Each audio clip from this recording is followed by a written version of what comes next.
अस्सलाम वालेकुम दोस्तों, जैसे कि आप देख रहे हैं ये देसी मुर्गे। इनका जो बाप था एक टाइम में 2 मैचेस विन की थी। अभी जो ये चूज़े देख रहे हैं ये चिक्स ये बाप पे गया है और इसके साथ दूसरा है वो भी बाप पे है।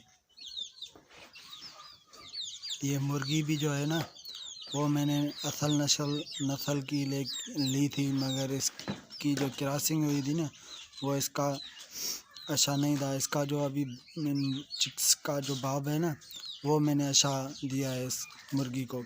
वो जो आप देख रहे हैं ब्राउन,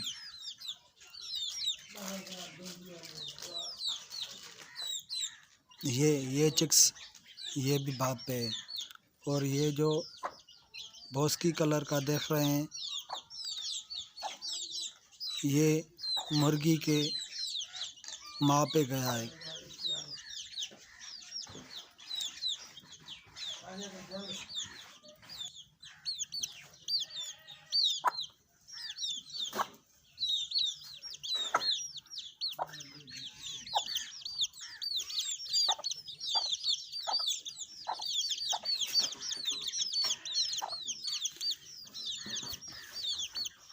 ये जो 2 चिक्स हैं ये अपने बाप पे हैं और मुझे ये पूरा यकीन है कि ये दोनों मुर्गे निकलेंगे।